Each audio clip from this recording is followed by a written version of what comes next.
Magandang gabi, Central Luzon. Ako si Justin Dizon, taga rito kasama nyo para po sa CLTV 36 News. Atin to. Oras na po para sa mga mainit na balitang Central Luzon. 8.8% inflation rate sa Central Luzon na itala sa buwan ng Nobyembre. Mayor Chris Garbo hinikayat ang mga Mabalakenyo na magtulungan kontra illegal na droga. IRR ng SIM Card Registration Act nakatakdang ilabas sa December 12 ayon sa National Telecommunications Commission. Tatlong kabalin nanguna sa Occupational Therapist at Physical Therapist Licensure Exam. At Kapampangan Heirloom Recipes, bida sa Sinukuan Festival 2022, kurang-kurangan.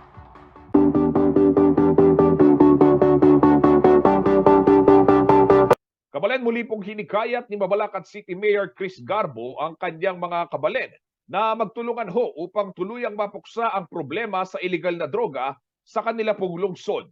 Isang susi umano rito ang pagpapalakas ng pong tinatawag na reporting system mula ho sa mga komunidad at barangay patungo naman sa mga alagad ng batas at mismong sa lokal na pamahalaan. May exclusive report si Paulo G. Santos.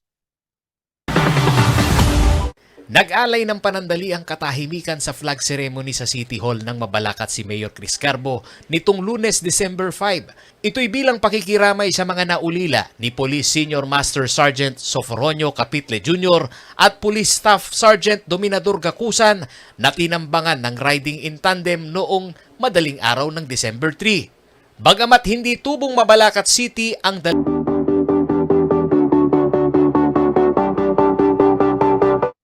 Magandang gabi, Central Luzon. Ako si Justin Dizon, taga rito kasama nyo para po sa CLTV 36 News. Atin to. Oras na po para sa mga mainit na balitang Central Luzon. 8.8% inflation rate sa Central Luzon na itala sa buwan ng Nobyembre. Mayor Chris Garbo hinikayat ang mga Mabalakenyo na magtulungan kontra illegal na droga. IRR ng SIM Card Registration Act nakatakdang ilabas sa December 12 ayon sa National Telecommunications Commission. Tatlong kabalin nanguna sa Occupational Therapist at Physical Therapist Licensure Exam. At Kapampangan Heirloom Recipes, bida sa Sinukuan Festival 2022, kurang-kurangan.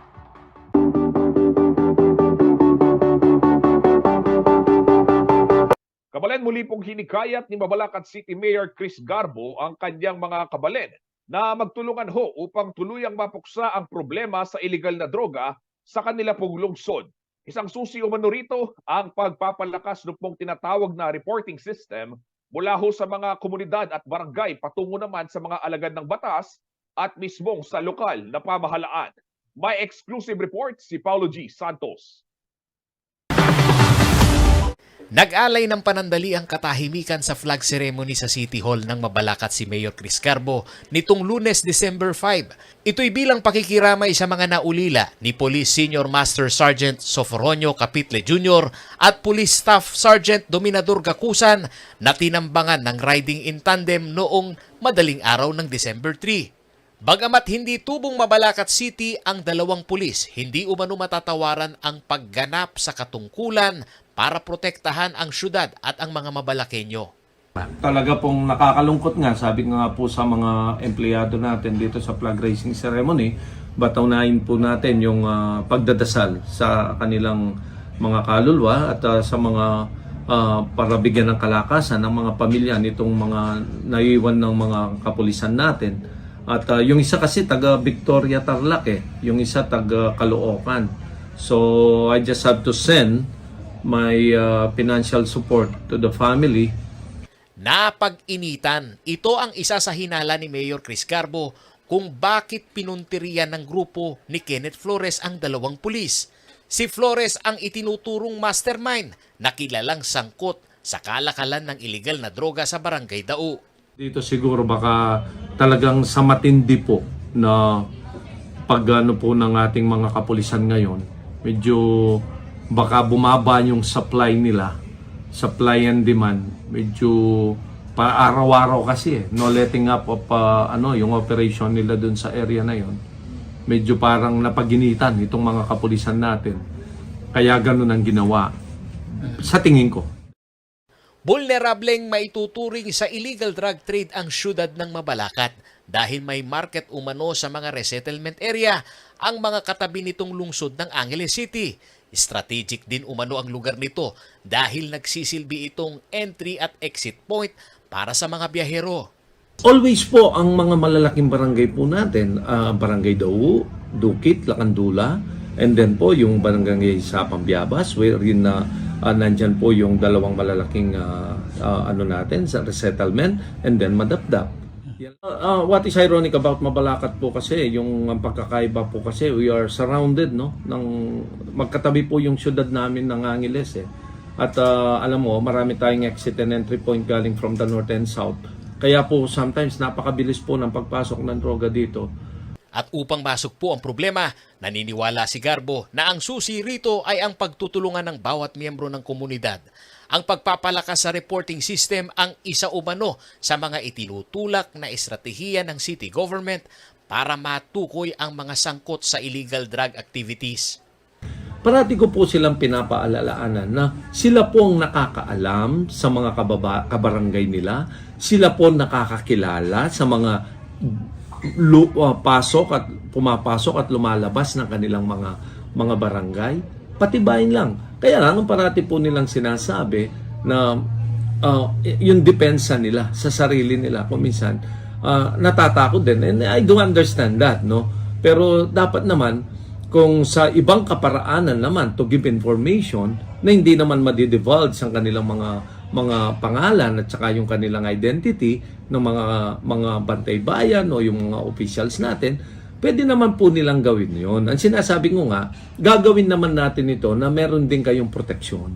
Samantala, sa datos ng Philippine Drug Enforcement Agency o PDEA, lumalabas na 21.58% o 109 sa 505 na barangay sa Pampanga ang apektado pa rin ng iligal na droga. Sa Angeles City, 28 sa 33 barangay ang hindi pa rin drug cleared. Sa lungsod ng Mabalacat, 16 sa 27 barangay nito ay may malaking hamon pa rin sa iligal na droga. Ang Bulacan ay halos hindi rin nangangalahati ang mga drug-cleared barangay. Sa 569 barangay nito, 306 pa na barangay ang drug-infested.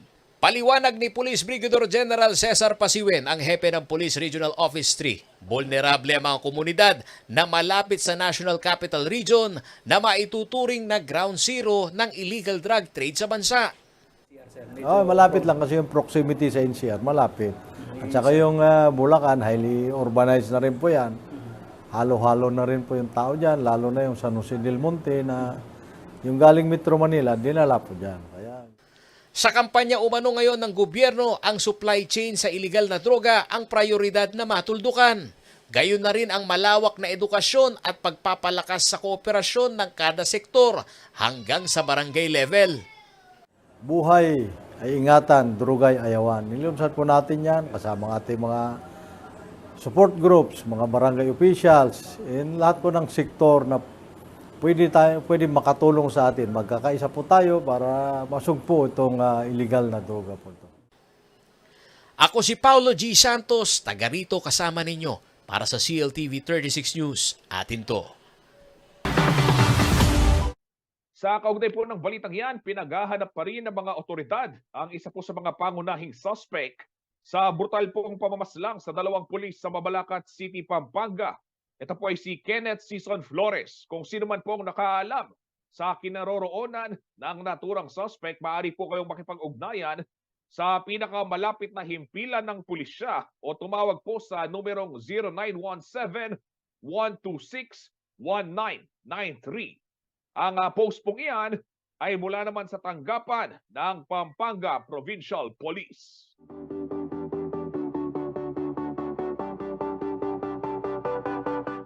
Samantala sa ibang balita, nakatakda na raw ilabas ang Implementing Rules and Regulations o IRR ng SIM Card Registration Act sa darating pong Lunes, December 12. Ayon po yan sa National Telecommunications Commission. Ang magiging laman po ng nasabing IRR, alamin ho natin sa ulat ni JM De Jesus. Ng kanilang telco at dun sila mag-register. Bukod sa online registration, dapat daw magkaroon ng iba pang paraan ng mga telcos upang matulungan magrehistro ang mga walang access sa internet. Kung ano ang platform na i-develop ng telco, malalaman natin kasi iba-iba ang konsiderasyon. May mga lugar na wala pang magandang internet, tinatawag natin, it could be possibly tagged as remote area. So yung government ang pupunta doon kasama yung telco para doon mismo sa lugar gaganapin yung pagrehistro. Pero sa mga areas na meron ng internet, kagaya dito, may internet dito, yung mismong subscriber pwede siyang pumasok online sa platform na ide-develop ng telco. Paalala pa ng NTC, walang exemption sa gagawing pagpaparehistro. Ang importante is i-register mo bawat SIM card mo. So, kung 10 ang SIM card mo, 10 times ka rin mag-register. Kasi alalahanin mo, i-register mo ang SIM card mo sa telco mo. So, kung 5 ang Globe mo, 5 beses ka. Kung 3 ang Smart mo, 3 beses ka. Kung may dito ka pa, 2 beses kang mag-register sa dito. Nakapaloob din sa IRR ang mga valid government IDs na pwedeng gamitin upang makapagparehistro ng SIM. Kailangan may government-issued ID ka. At napakaraming klase ng government-issued ID ang nandoon para ito ang yung ipresenta pag ikaw ay nag-register. May mga kakaharapin naman na parusa mga hindi tatalima sa itinakdang proseso. Ang unang pwede niyang kakarapin ay mawawalan siya ng signal. Made-deactivate yung SIM. Yan siya. Hindi ka makakapag-communicate. Kung magkukulang ang 180 days para sa registration, ay maaari pa rin magkaroon ng extension ng 120 days, depende na rin sa desisyon ng ahensya. Ako si JM De Jesus, taga rito, kasama nyo. Para CLTV 36 News, atin to. Abangan sa pagbabalik ng CLTV 36 News. Voters registration muling bubuksan ng COMELEC sa December 12. Manatiling nakatutok at kami magbabalik.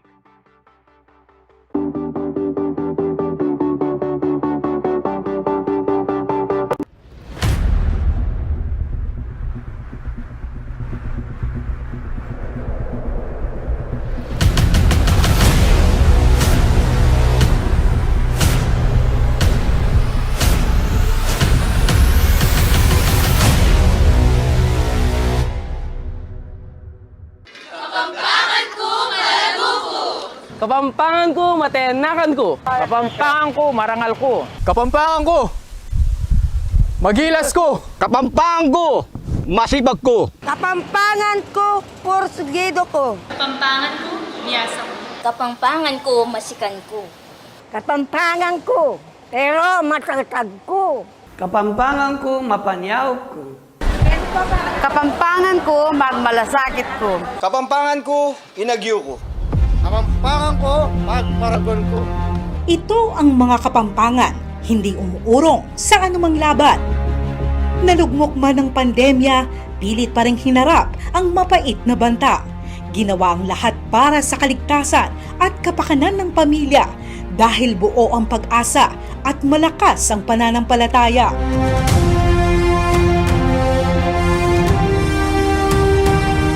Marami ang nawalan ng trabaho, nagsara ng negosyo, nakulong sa mga bahay at nawalan ng mga mahal sa buhay. Pero sa simula ng COVID-19 hanggang sa pagluluwag ng mga quarantine, nakaantabay si Gov Delta at Vice Gov Nanay Pineda mula sa ating pagkakadapa hanggang sa muli nating pagsisimula. Ito po, pag tayo'y nagtulong-tulong, tayo mga Pilipino, mga katabing probinsya, katabing bayan, at ang inyong mga public servant, mabilis ho na makakabangon tayo. Ngayong taon, unti-unti nang nararamdaman ang pagbangon ng ekonomiya sa probinsya. Bumuhos ang tulong mula sa nasyonal at maging sa ibang bansa. Balik operasyon na ang maraming negosyo. Nabigyan din ng pagkakataon ang maraming kabalen na muling makapagtrabaho. Pinalawig ang mga programa para sa pag-aaral ng kabataang Kapampangan. binigyan ng ayuda at pinasigla ang sektor ng mga magsasaka sa lalawigan.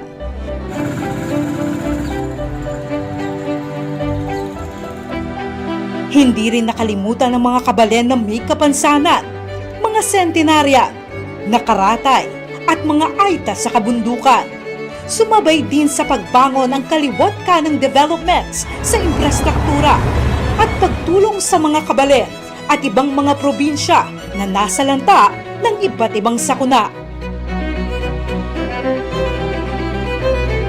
Ngayong taon, pinalakas pa ang healthcare programs ng lalawigan. Nagtayo ng mga dialysis centers, binuksan ang first OFW hospital sa bansa, at itinatayo na rin ang Pampanga Provincial Hospital sa Clark. Isa pang ipinagmamalaking programa ngayon ng probinsya ay ang Alagang Nanay Preventive Healthcare Program na layong gamutin ang lahat ng Kapampangang may karamdaman. High blood la, diabetic la, atin lang bukol-bukol, lalo na rin kayong breast, at ang ating batuking abdo, batuking batu, goiter, may nga ragula, atin lang polyps, dakalasakit, rentaw, uling, for 2 years, malwat siyang panahon, na ela talaga alalang access kayong doktor. So, ining kaya katamong preventive healthcare, maging masanting niya kasi pigilan tamo yung malalang sakit. Pinatunayan ng Provincial Government of Pampanga na gaano mang katindi ang epekto ng pandemya, kayang-kayang bumangon basta't sama-sama sa tulong at suporta ng bawat isa. 4 dalan, 50 meto nga banwa. Kaya man po manguna ingkeng kaunlaran buong Pilipinas in Pampanga. Pangatlo tamo po agyang nanuman pong kapagsubukan. Pandemic, pinatubo, pero lagi tamo pong ibabangon. Dakal po salamat. Dagal pong salamat. Dagal pong salamat. Dagal pong salamat. Dakal po salamat. Dagal pong salamat. Dakal po salamat kaluguran kong kabalen. Inagyuta mo uling intutong lugod yang sikanan tamong Kapampangan.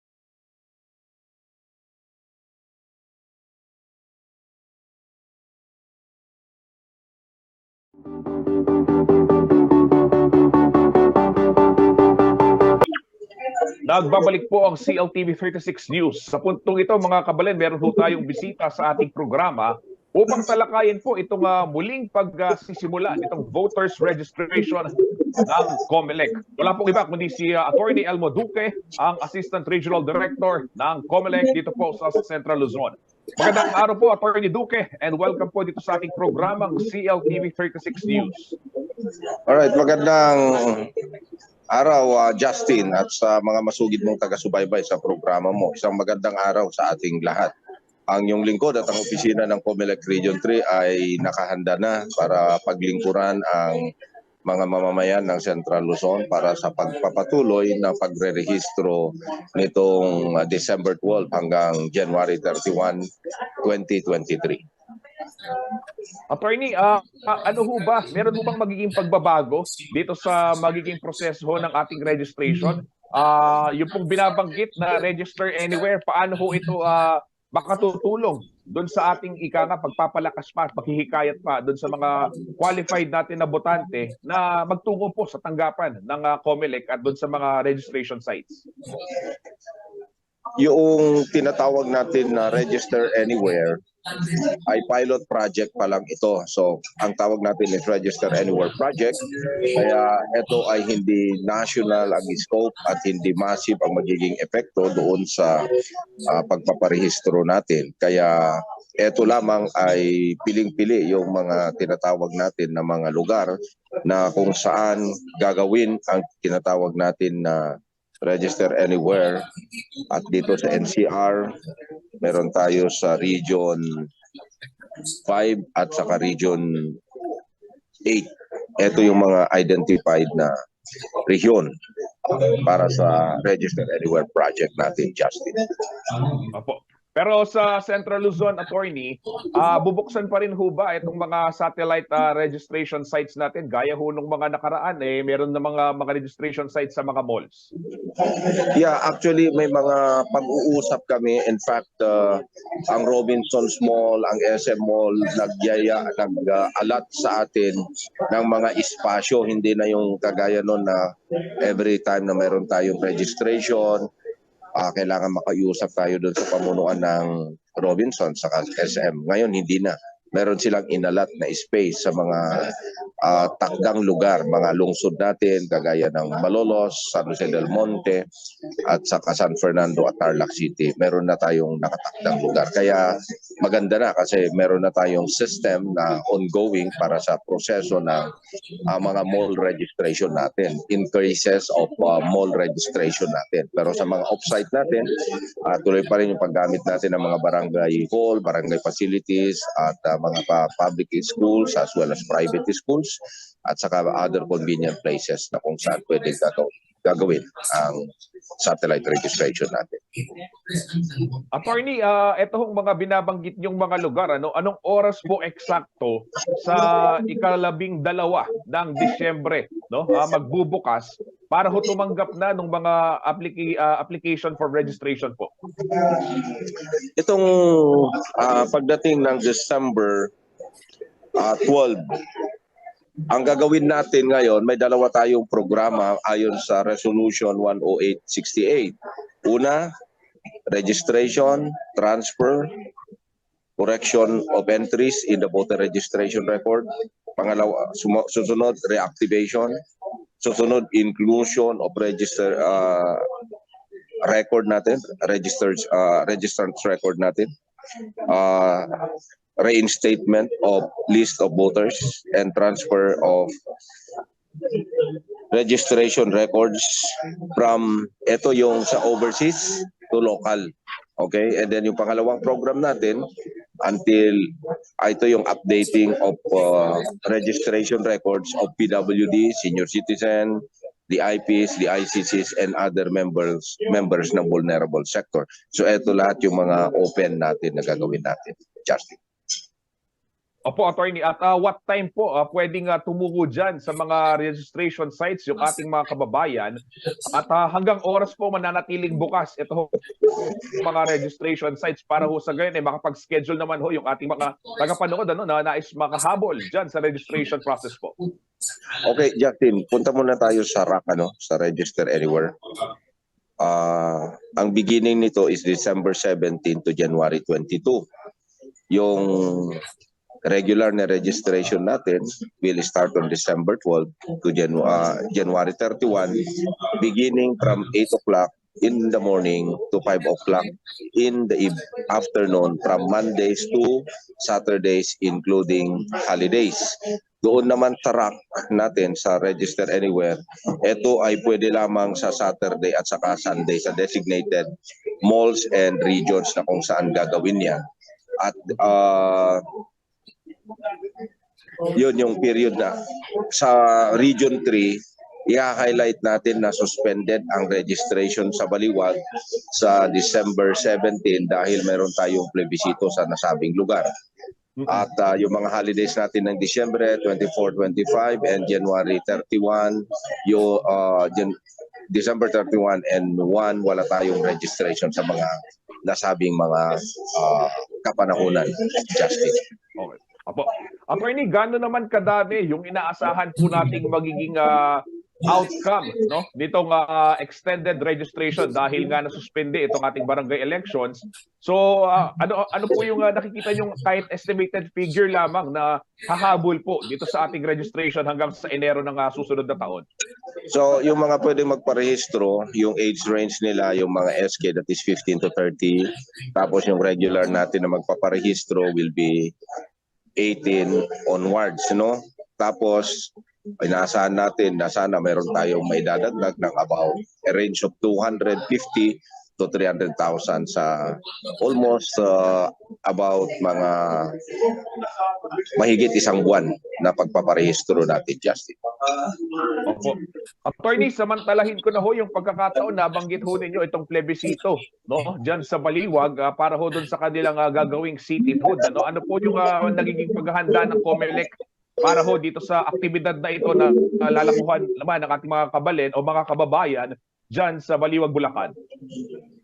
Sa mga nasa Baliwag, Bulacan, yung lalo na ang concern natin sa pagkandak natin ng tinatawag natin na plebisito magmula noong November 24 hanggang December 24. In effect, ang tinatawag natin na gun ban kahit pass-through, kailangan pa rin ng permit na ibibigay ng ating tinatawag na PBSFC para mayroong legitimate at mayroong legal na authority ang isang tao na nagdadala ng firearm sa kapa na dumaraan o nandun sa loob ng Baliwag.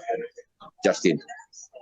Okay. So, Attorney, anyayahan na lang po natin yung ating mga kababayan na mga nanonood sa mga oras na ito, na magparehistro para po ma-emphasize din natin gaano ba kahalaga yung pakikiisa nila sa mga ganitong aktibidad ng COMELEC at syempre ng ating bansa.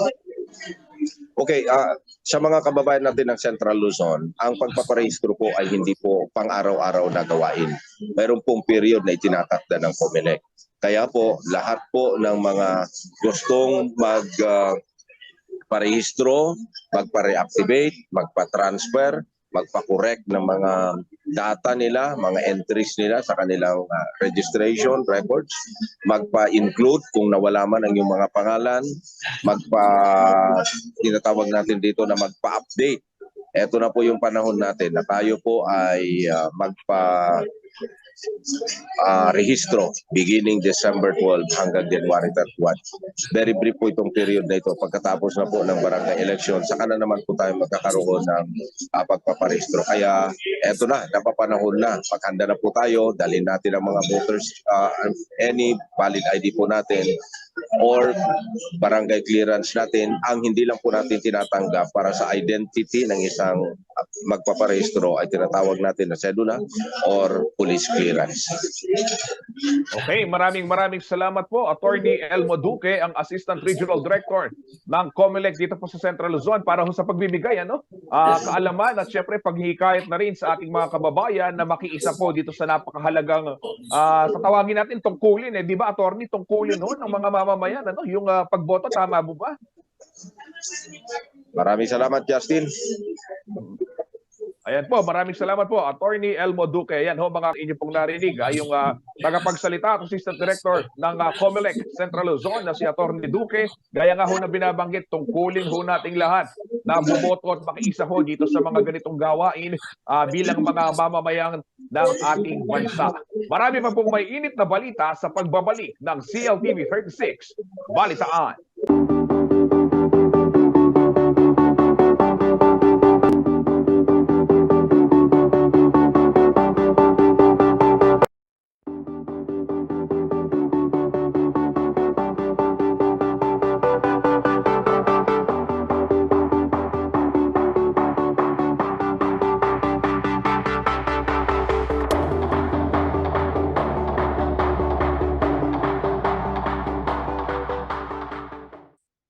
Nagbabalik po ang CLTV 36 News at sa iba pang mga nangungunang balita, ipinamalas ho ng mga kalahok sa Lakan at Lakambini ning Sinukwan ang kanila pong angking talento at pagpapahalaga sa kulturang Kapampangan.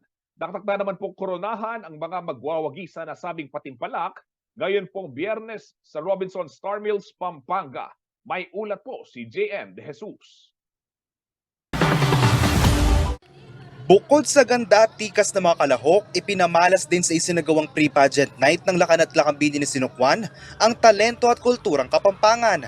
Ito nasaksihan ng mga kabalen nating nakisaya sa Robinson Star Mills, Pampanga nitong gabi ng Biyerkules, December 7 bilang bahagi ng pagdiriwang na ika-25 taon ng Sinukwan Festival. Ang Lakan at Lakambini ng Sinukwan ay kakaiba sapagkat ito ay isang cultural pageant. Ang araw na ito ay pagtatanghal ng kanilang mga galing at talento sa iba't ibang larangan. Kaya lalo nating makikilala, hindi lamang sila magpapakita ng kagandahan, kung hindi mas bibigyan natin dito ng diin yung kanilang kaalaman sa sariling atin. Kaya yung ating competition ay nasa Amanong Siswan, pati yung mga interview natin, sila ay magsasalita sa Kapampangan. Titingnan natin kung gaano sila kalalim magsalita ng Kapampangan, gaano karami ang kanilang nalalaman sa ating sariling pamana, at ang pinakamahalaga, sinasalamin nila kung sino ang isang tunay na lakan at lakambini ng Sinokwan, Pampanga. Hindi magkamayaw ang mga manonood sa pagrampa ng mga lakan at lakambini candidates, suot ang kanilang mga modern barong at Filipiniana.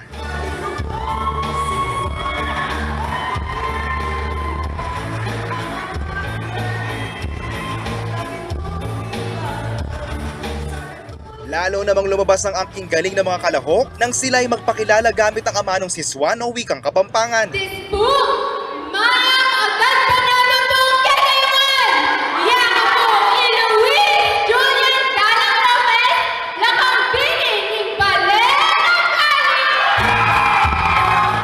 Kwento ng ilang mga kalahok, hindi biro ang nagipaghahandaan nila para sa pre-pageant night. Bukod kasi na nais nilang mapabilib ang mga judges at audience, nais din nilang ipamala sa angking kultura ng ating lalawigan. Itipuin kaya katamong kultura ng Kapampangan at makatalakad ko ngayon ni harapan nyo, alin mo manalakaran king balen ko, nunebang apag masisyan kaya po yung kultura ng Kapampangan at ay impluensyan kularing kaparang kenakan, bangkanita yung kaya katamong kultura, mapasa yan. Makamalan tayo kaya katamong kultura. Uling hindi ay kaladwata mo bilang Kapampangan na kailangan tapasikanan. Baka rin susunod na resume na rin kaya nakanalakambini. Di pa sa ATM makalingwan. Kabilang naman sa mga naging pagtatanghal sa talent portion, ang doble cara performance.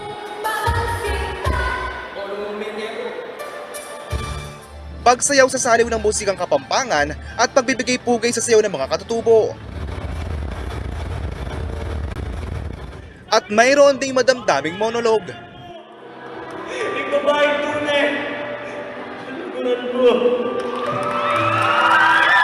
Makakakuha ng additional points ang top 3 candidates sa pre-pageant. Kabilang ito sa magiging basihan sa pagpili ng bagong lakan at lakambini ni Sinokwan na gaganapin sa December 9, ganap na alas 4 ng hapon sa Robinson Star Mills, Pampanga. Punong-puno yung kaligalayan ko. Masaya akong masaya. Hindi? Pwedeng Kapampangan? Masaya akong masaya. Uling, mga lagulangan, mga pogilan, then Kapampangan. Nandiyan na naman kayo sa 9, December 9.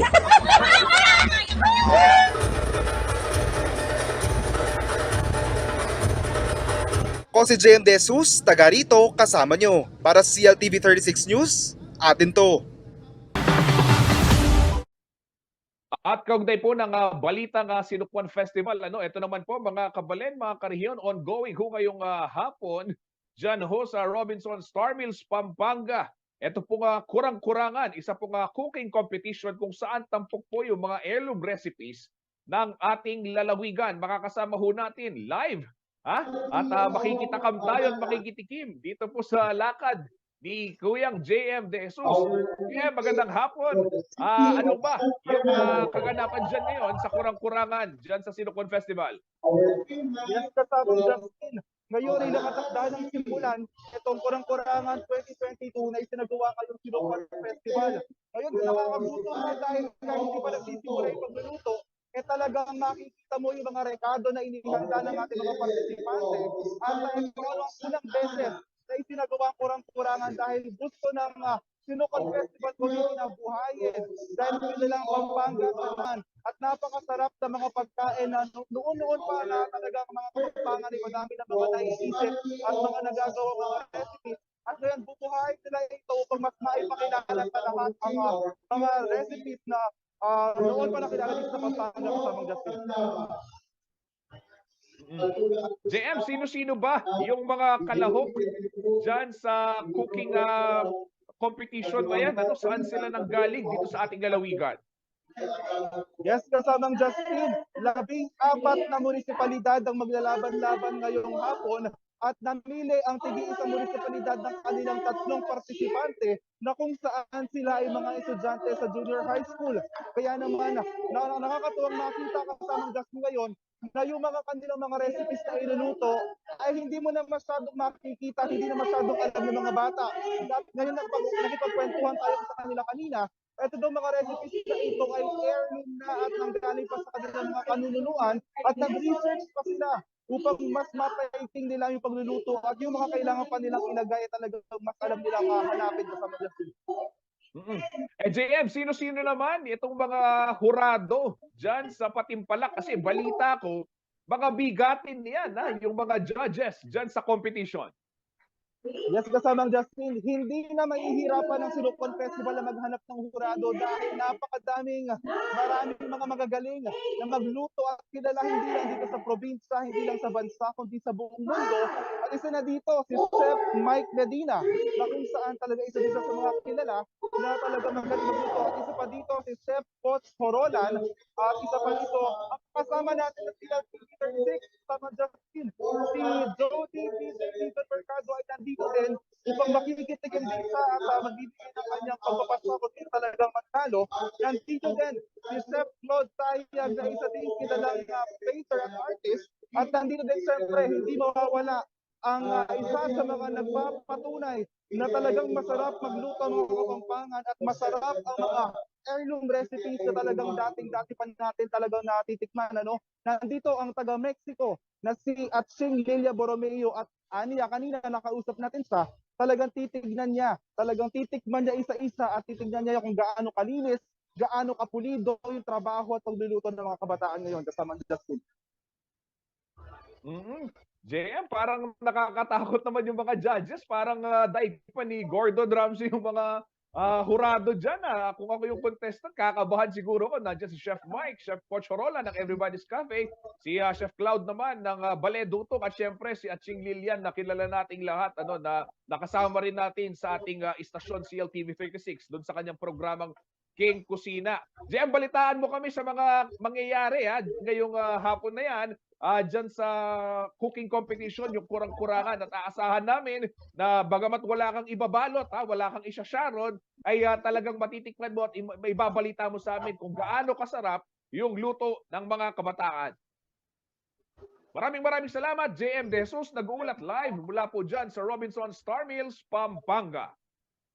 Samantala, dumako naman ho tayo sa ibang balita na hukaw po ng ating kabalen na si Kim Rodrillo Sambo, ang pinakamataas pong pwesto sa katatapos lamang na December 2022 Occupational Therapist Licensure Examination.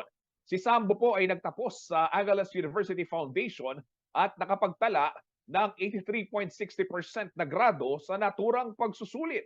Top 9 naman sa kaparehong exams ang isa pang AUF alumna na si Eileen Nika David Yap na nakakuha naman ng 81.60% na score.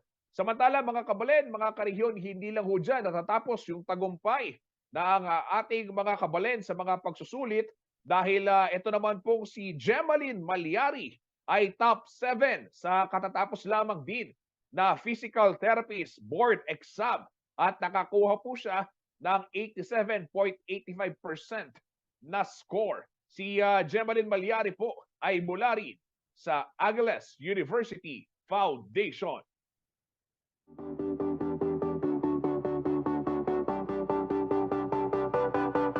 Abangan po sa pagbabalik ng CLTV 36 News. 8.8% inflation rate sa Central Luzon na itala sa buwan ng Nobyembre. Recession sa bansa, malabong mangyari ayon kay President Bongbong Marcos Jr. At higanting parol ng Siyudad San Fernando, nagsilbing inspirasyon sa fruit and vegetable carving competition. Manatiling nakatutok at magbabalik ang CLTV 36 News.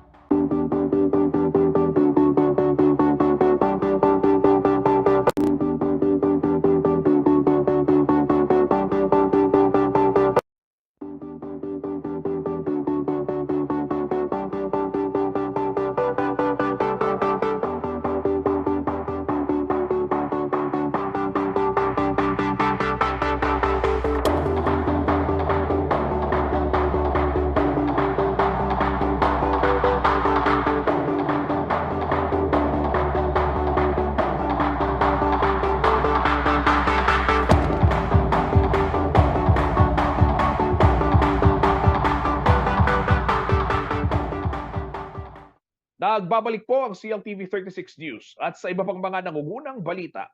Kabalen Karehiyon, habang papalapit po ang Kapaskuhan ay siyang patuloy naman po ang pagdaing ng ating mga kababayan dahil sa pagtaas ng presyo ng mga bilihin. Katunayan po ay pumalo na sa 8.8% ang inflation rate sa Central Luzon para po sa buwan ng Nobyembre. Narito po ang report. Tila lumiliit ang ipinaiikot na puhunan habang tumataas ang presyo ng mga pangunahing bilihin. Ito ang daing ni Alma Aguilar, may-ari ng isang karinderya dito sa Angeles City. Mahirap po kasi yung pamunan namin puro 5-6. Halos tabla lang po pag-uwi. Wala na pong tira.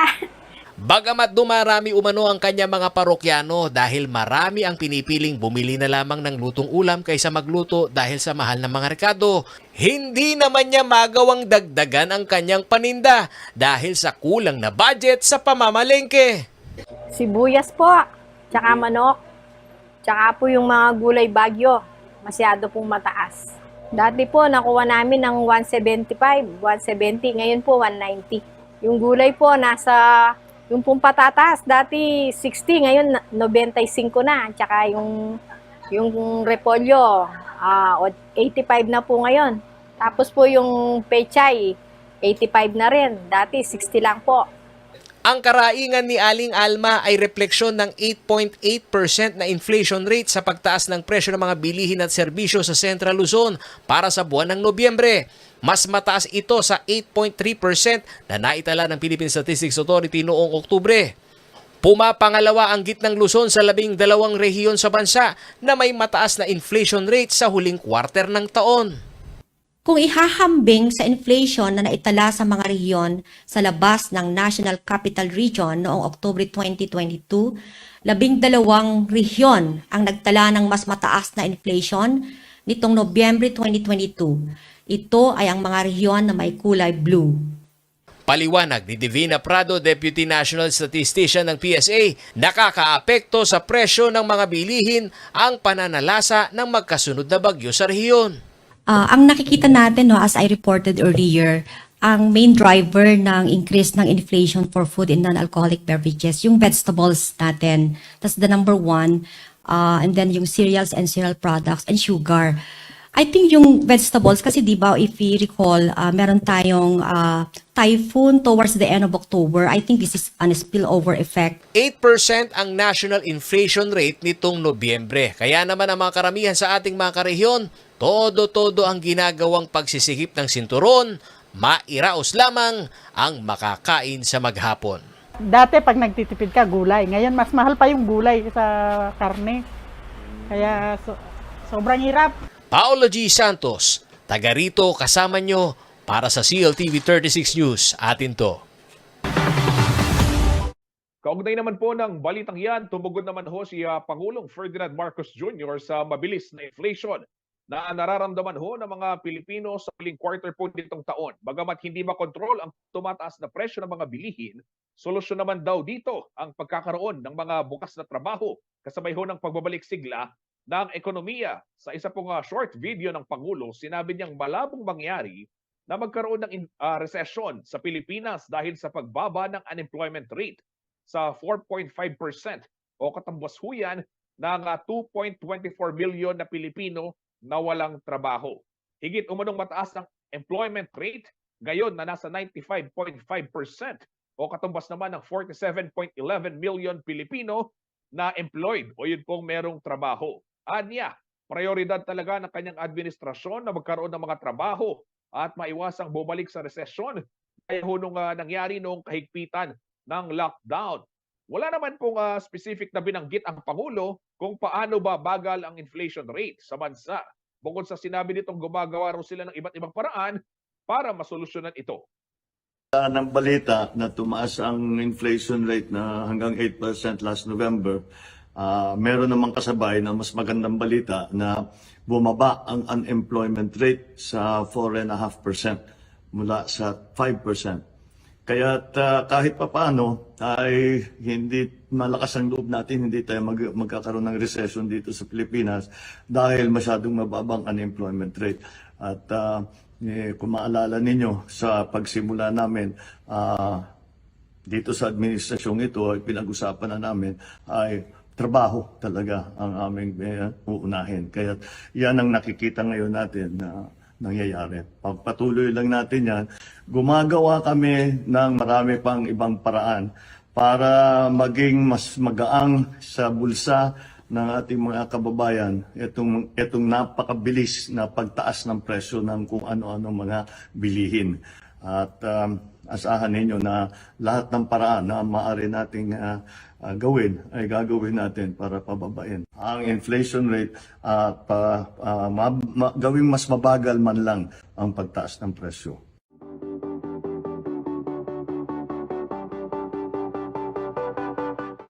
Sa ibang balita naman po tayo, nanalo ng gold place sa isang fruit and vegetable carving competition ang BS Hospitality Management student na si Carl Stephen Lagman. Si Lagman po ay nag-aaral sa Holy Cross College sa Santa Ana, Pampanga.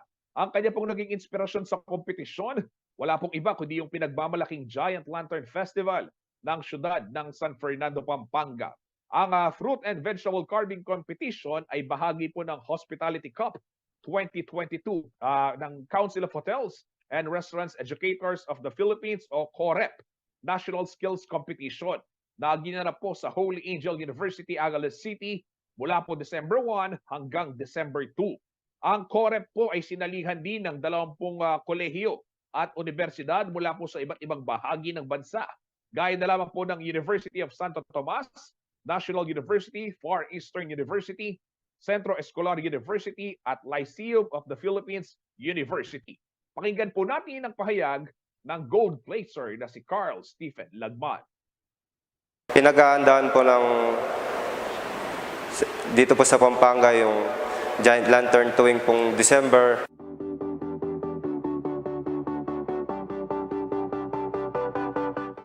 Kabalen, ito po, balitang Giant Lantern Festival naman ho tayo. Bukod po sa nagbabalik kompetisyon, ito pong ating event, no? Nagbabalik ho siya sa Ligligang Parul, ay nagbabalik din ho yung 4-time champion na Barangay Dolores. Silipin po natin ang kanilang paghahanda para sa nalalapit na Giant Lantern Festival sa ulat na ito.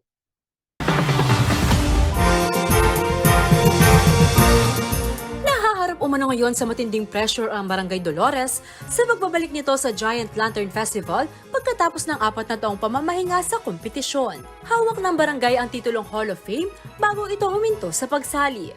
Naging kampiyon ang Dolores mula 2014 hanggang 2017 o 4 na magkakasunod na taon. 2017 nang huli itong nagpasiklab at nakipagligligan. Doblet-dobling hamon naman daw ito para kay Barangay Captain Alan Pacho na naupo sa pwesto matapos manalo nitong May 2022 elections si Mayor Vilma Caluwag na siyang dating punong barangay. 4 years yang mekiabe ing Barangay Dolores king Giant Lantern. Kaya kami labasan na 4 years naman, 2014, 15, 16, 17 champion yung Barangay Dolores, ikuha pa yung Hall of Famer. Kaya ngayon mag-comebacking Barangay Dolores, maragul yung pressure bilang Barangay Captain, maragul. Kasi maragul na expectation na rin tao. Napagdesisyonan daw nilang mga nanunungkulan sa barangay na mag-entry ng higanting parol ngayong taon dahil matagal na rin itong kinasasabikan ng kanilang mga nasasakupan. Makalungkot kasi pag meron ka barangay, dati ang makyabe, kaya bati ang makyabe, makalungkot. Alwang mayak malungkot, ding kabaryo tamo kasi mantun lang i-cheers na po at ang laban. Kaya ako rin kasi experience na 2018. First time po manalbeng makyabeng Dolores, siya nakikalungkot. Malaking balong i-cheers ka rin barangay, uling siyempre patong yata ang barangay mo. Kung gaano kalaki ang pressure kay Kapitan Pacho, ay ganito rin daw ang pakiramdam ng lantern maker ng barangay na si Marcelino Ambrosio. Hindi kasi siya ang gumawa ng parol ng Dolores noong 4 na taon itong naging kampyon. Ang dating lantern maker na si Teddy Aguilar ay napunta na sa Barangay Kalulud simula nang hindi na sumali ang barangay sa GLF. Double effort kayo po kanyan, para po abemya rin po kung na pong binyena po, kita pong dating lantern maker na pong Barangay Dolores. Tiwala na po yung Barangay Dolores, yung panghawakan ko po ngayon na kailangan mi po para po abemi po yung best me. Kaya po at yoke po Kenny at bibigyan mo pingi kami serbisyo. Natutuwa Natutunan ni Marcelino at ng kanyang mga kapatid ang paggawa ng parol mula sa kanilang stepfather na si Jesus Maglalang na isa sa mga posthumous awardees sa Giant Lantern Making. Kanya anak kay Papo talagang todo po ako sa kaya kami naburi na kayo mabiyasa kami may kakapatid. Margul kaya pong kay pasalamat kita pong kay stepfather mi na susing Maglalang na tiro na kami at ay po hanggang ngayon ipakinabangnan mi. Kaya magpasalamat kayo po. Samantala, para sa Barangay Dolores na matagal na nahinto sa pagsali, wala na raw silang mga gamit para sa kanilang giant lantern. Aabot sa higit 1 milyon na paggawa ng higanting parol kung brand new ang lahat ng gagamitin.